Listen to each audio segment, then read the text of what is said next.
நேற்று என்ன பார்த்தோம் என்றால் திருச்சபைக்குள் இருக்கும் பிரச்சனை குறித்து பார்த்தோம்.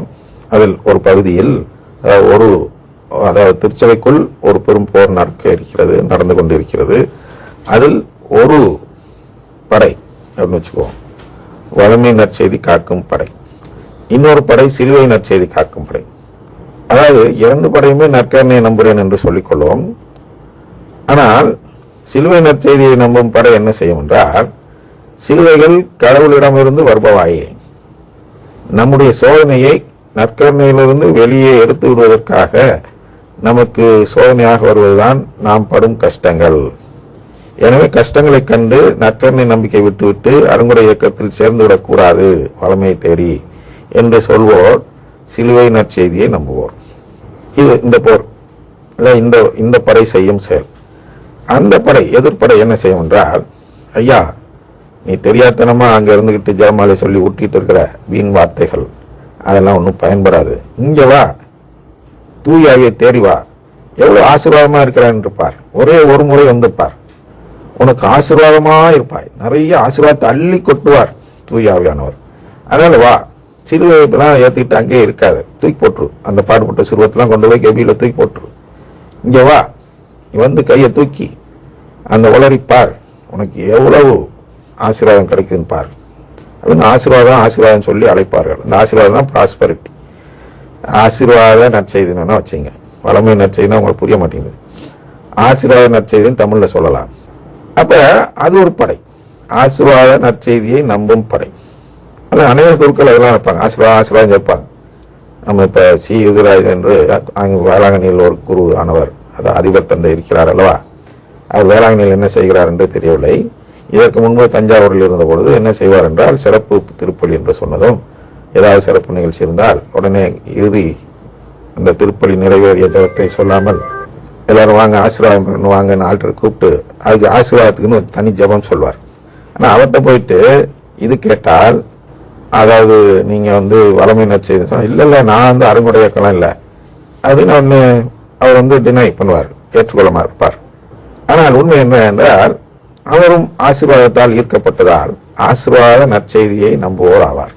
அவர்கிட்ட பாருங்க, ஒரு உதாரணத்துக்கு இப்போ வேளாங்கண்ணி அவர் கையில் இருக்கு. இப்போ அதை வச்சுட்டு என்ன செய்வார், வேளாங்கண்ணியில் பெந்த உற்சவங்களை அனுமதிப்பார். வாரம் அங்கே ஒரு தியான இல்லம் இருக்கிறதல்ல, தியான ஆசிரமம் தியான இல்லம் இருக்கிறது. அந்த தியான இல்லத்தில் போய் பார்த்தால் வாரத்துக்கு ஒரு அருங்குடை இயக்க கூட்டம் நடக்கும். அப்படின்னு என்ன அர்த்தம், ஒரு போர் நடத்திட்டு இருக்கையில அந்த போர் வீரர்கள் அங்கே ஜபத்தை நடத்தி இந்த சிலுவை நற்செய்தியை நம்புவோரெல்லாம் ஆசீர்வாத நற்செய்தியை நம்புவோராக மாற்றுகிறார்கள். அப்ப ஆசீர்வாதத்தை நான் நம்பிவிட்டால் எங்கே போயிடுவேன், சிலுவை விடுறதில்ல, நற்கருணை விட்டு விடுகிறேன். நற்கருணை விட்டு விட்டால் நான் திருச்சபை சேராதவனாக மாறுகிறேன். இதுதானே சாத்தானுக்கு ரொம்ப விருப்பமான செயல். நம்ம எப்படியா திருச்சபையிலிருந்து வெளியேற்றி விடும், அதான் சாத்தானுடைய நோக்கம். அதை நிறைவேற்றி தருகிறவர்களாக மாறுகிறார்கள். அதான் சொல்கிறார், she warned of a pope who would suffer alone, betrayed not by outsiders but from within. ஒரு போப் இருக்கிறார், அவரிடம் அனைவரும் துரோகம் செய்கிறார்கள். யார் அனைவரும், ஏதோ வெளியில் இருக்கிறவங்க இவருக்கு துரோகம் செய்யவில்லை, நம் திருச்சபைக்குள் இருப்பவர்களே துரோகம் செய்கிறார். அதான் சொல்கிறார். அடுத்தது, she warned of a fire not metaphorical but real that would fall if the world did not repent. ஒரு நெருப்பு அழிக்க வருகிறது, அது உருவகம் அல்ல, நிஜ நெருப்பே அழிவுக்கு வருகிறது. இதான் எல்லாரும் எதிர்பார்க்கிறாங்க. நெருப்பு வர இருக்கிறது, நெருப்பு விட இருக்கிறது அப்படின்ட்டு. if the world did not repent. என்ன இந்த வேர்ல்ட் டிட் நாட் ரிப்பன்ட், என்ன நடந்துச்சு, சோதம் குமரா மாதிரியா? இல்லை, அங்கேயே அதான் செய்தார்கள். அவர்கள் மனமாறன அவர்கள் கடவுளின் குடும்பத்தில் சேர மறுத்தார்கள், அதனால் அந்த நகரத்தை அழித்தார். இவர்கள் கடவுள் மனித சட்டத்தை கடைபிடிக்க மறுத்தார்கள் என்று சொல்லிக் கொடுப்பார்கள். கடவுள் அதுக்காக அவர் அனுப்பல.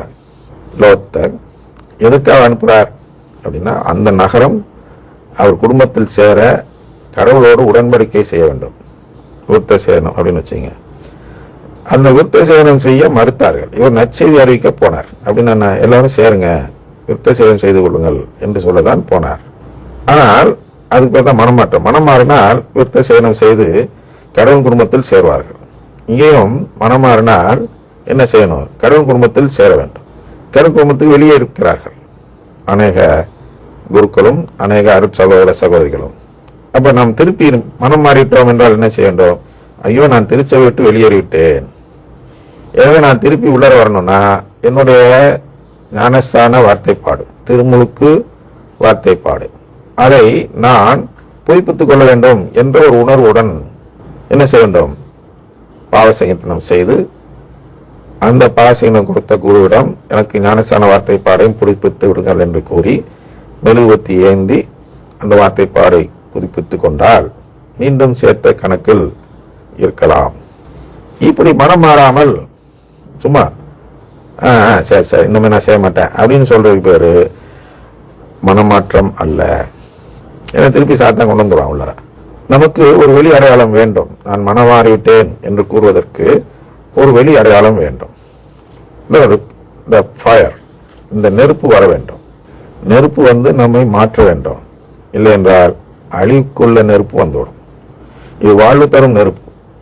இது மெழுகுவத்தி ஏந்தி, அதாவது இயேசுவின் அடையாளமாக இருக்கக்கூடிய அந்த மெழுகுவத்தி ஏந்தி அதில் இருக்கக்கூடிய நெருப்பு வருவது என்பது நம்மை மீண்டும் திருச்சபையில் சேர்க்கும் செயல். அதாவது கடவுள் குடும்பத்தில் சேர்த்து மீண்டும் உயிர் கொடுக்கும் செயல். இன்னொரு நெருப்பு இருக்கிறது, அது நம்மை அழிக்கும் நெருப்பு. நம்முடைய ஆன்மாவையே அழித்து விடும். அதான் இங்க மெட்டஃபர் இல்லைன்னு சொல்றாரு அவரு.